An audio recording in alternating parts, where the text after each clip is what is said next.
വന്യമൃഗശല്യവും കാലാവസ്ഥാ വ്യതിയാനവും വിലയിടിവും തകർത്ത കാർഷിക മേഖലയ്ക്ക് അത്യാധുനിക സംവിധാനം ഉപയോഗിച്ച് സമ്മിശ്ര കൃഷിയിലൂടെ കൃഷി ലാഭകരമാക്കാൻ പുതിയ കൃഷിരീതിയുമായി നിർമ്മല പ്ലാന്റേഷൻസ്.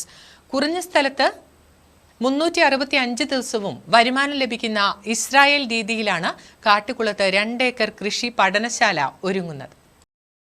തിരുനെല്ലി പഞ്ചായത്തിൽ വന്യമൃഗശല്യവും കാലാവസ്ഥാ വ്യതിയാനവും വിലയിടിവും മൂലം കൃഷി ഉപേക്ഷിച്ച് നിരവധി എസ്റ്റേറ്റുകൾ കാടുപിടിച്ചെടുക്കുന്ന സാഹചര്യത്തിലാണ് ഇവയ്ക്കെല്ലാം ശാശ്വത പരിഹാരം നിർദ്ദേശിക്കുന്ന ലാഭകരമായ കൃഷിരീതി പഠിപ്പിക്കാൻ ബത്തേരി രൂപതയുടെ കാട്ടിക്കുളം നിർമ്മല പ്ലാന്റേഷൻസ് പാഠശാല ഒരുക്കുന്നത്. ഫാദർ ജോൺ പനച്ചിപ്പറമ്പിൽ രൂപീകരിച്ച 365 ദിവസവും വിളയിൽ നിന്നും വരുമാനം വരുന്ന ചിലവ് കുറഞ്ഞ കൃഷിരീതിയാണ് നിർമ്മല പ്ലാന്റേഷനിൽ പഠിപ്പിക്കുന്നത്. 2 ഏക്കർ മാതൃകാ കൃഷിസ്ഥലമാണ് ഇതിനായി ഒരുങ്ങുന്നത്. കൃഷിക്കാർക്കെതിരെയുള്ള നിയമങ്ങളൊക്കെ മാറ്റേണ്ടിയിരിക്കുന്നു.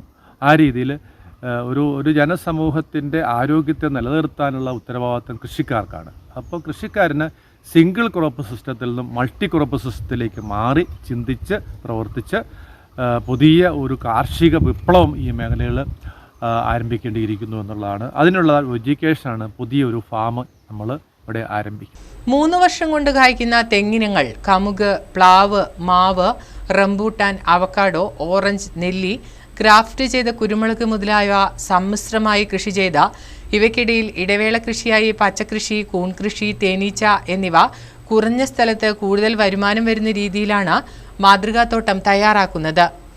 ജൈവവേലിയുടെയും തേനീച്ചക്കൂട് സ്ഥാപിക്കുന്നതിലൂടെയും മൃഗങ്ങളെ പ്രതിരോധിക്കാനും വിളവ് കൂടുതൽ ലഭിക്കാനും സ്വന്തം ഉൽപ്പാദിപ്പിക്കുന്ന ജൈവവളത്തിലൂടെയും അത്യാധുനിക സംവിധാനങ്ങളുള്ള കൃഷിരീതികൾ പകർന്നു നൽകുന്നതിനായാണ് നിർമ്മല പ്ലാന്റേഷൻസ് മാതൃകാ പഠന കേന്ദ്രം ഒരുങ്ങുന്നത്.